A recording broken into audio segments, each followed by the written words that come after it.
In this class, we're looking at basic volcata technique. We start off with an exercise,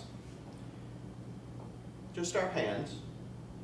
And I'm going to step backwards, still supporting her, and she's going to lean forward from the ankles. Notice I'm a little leaning forward as well, so we're sort of counterbalancing one another. But Shelly's very straight, so she's not pulled in at the, or out at the waist, or in at the waist. She's straight, and coming straight into me. So she's not coming down onto me, it's in. And then I take little steps, come bring her back onto her axis, and then do it again. So little steps out, little steps back in. Now we want my weight to be on my left and hers on her right. And as we do this, her free leg is going to drift forward. And then back.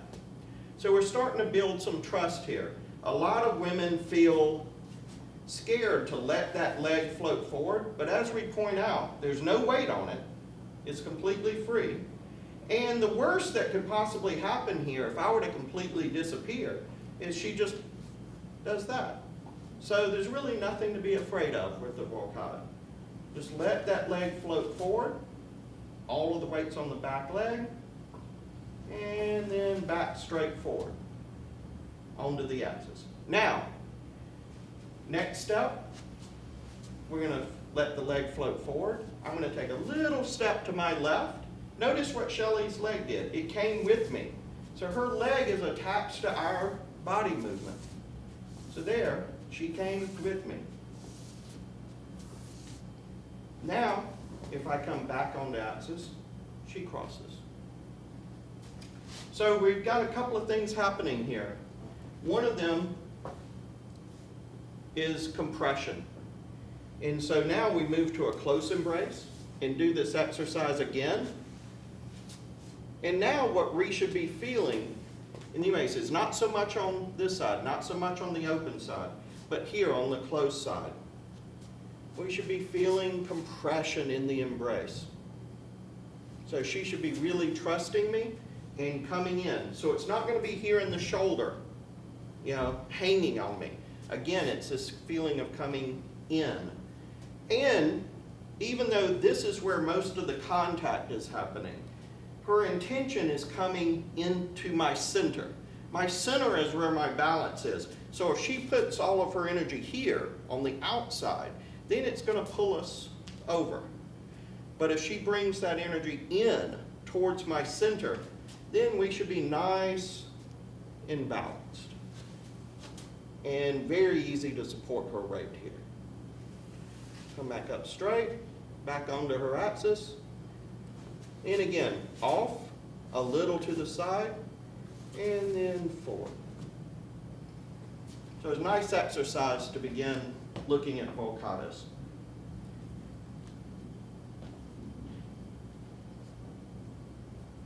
Then,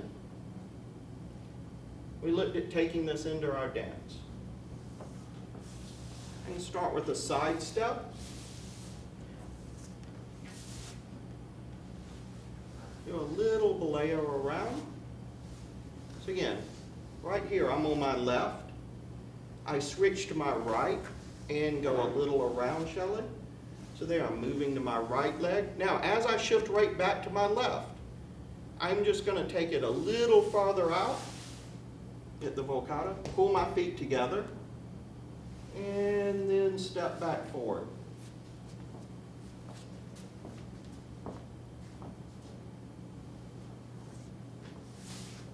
Couple of things to look out for. For the guys, one of the biggest problems is making too big of a step here. See there, I've sort of invaded her space and then we sort of fall and stumble out of it. I need to give her room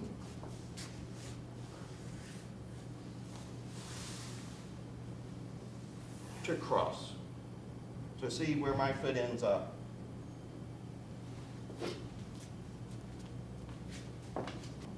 At that same point of the cross. I want to give her time. I want to feel that she's crossed, changed weight, and then we exit out. Oftentimes, guys will rush the exit. So this will happen.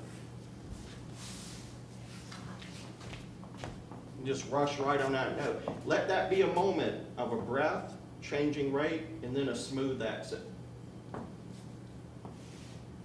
The other thing we're going to look out for is as we initiate the volcata is not letting this shoulder go. So if we look at it from this angle here, right here, I don't want to turn this shoulder. I want to keep this flat. So here I go around, but my embrace just comes back to the line of dance. It doesn't go back. Women, pay attention to Shelley's feet here. Here, she's pivoting. And now look at where she's pivoted to, here. And that she's still coming to my center.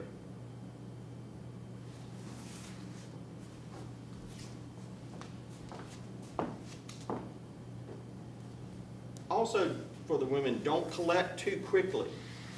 At this moment, her foot should be forward.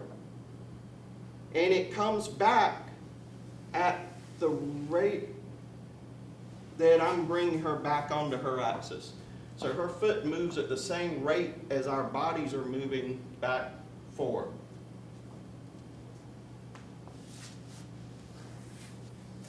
So it drifts out and then comes back. Don't pull that foot in too quickly. Also, don't rush this here. The guys, I want to get my foot out of her way and then lead the cross. A lot of times women will feel the volcata happening and they'll rush it, and what ends up happening is, again from this angle,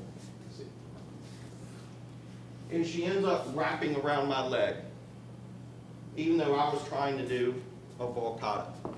Now, if I wanted a leg wrap there, then I would do almost the same thing I'm doing, only leave my leg there. And there I'm leaving the leg versus removing the leg. So it could be a problem on both sides. The men might be leaving their leg there too long, and the women might be rushing and getting their leg so that they run into his too quickly. So both, a volcata should take a little bit of time. And we also talked about the length of the man's back step. On a crowded dance floor, look at where my left leg is.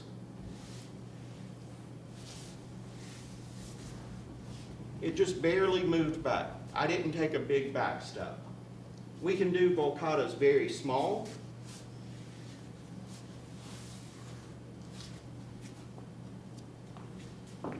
Or really big. But for the really big ones, I'd say only if you really know you've got enough room to do them. Keep them small and compact until you get very comfortable with doing them and that you're good at navigating the dance floor. Then we looked at getting a volcata on the other side of the embrace. So this one that we've been doing is a bit more circular. Then we looked at a more linear one, where I'm just doing walking ochos, so I'm not inviting her to pivot.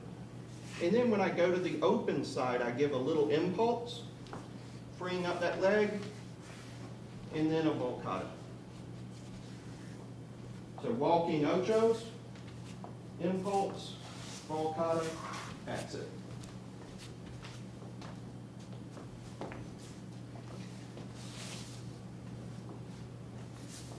In here, I'm going back and at an angle, and I let a beat of the music happen, and then exit.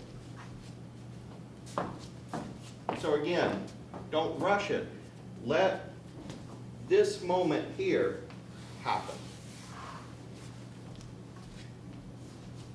What I mean by rushing would be this.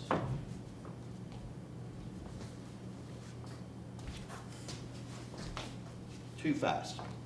Let that happen. That's the real, if we said there's a real theme to the class, it's that compression and that moment when we're both off axis, leaning into one another. That's the feeling that we're looking for.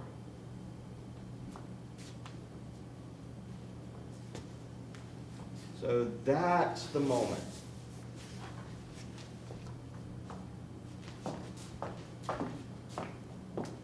And we can do it on the other side.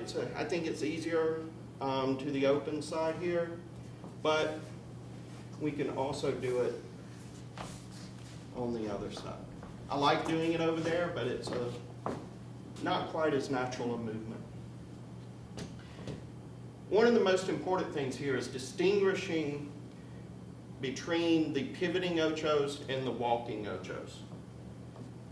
So here, I'm actually giving some Shelley room to pivot, and I'm giving some circular energy to the embrace. So she's taking that time to pivot. Now, I would not do the linear volcatas from here because it's going to end up looking like that to the side. It's going to end up feeling more like a fall. No, I'm not going to turn my upper body. I'm just going to walk on both sides of her. And then get the linear volcata. And then, of course, we looked at everything can be put together with everything else in tango. So I could lead this one and a little circular around. So those two steps could be put together.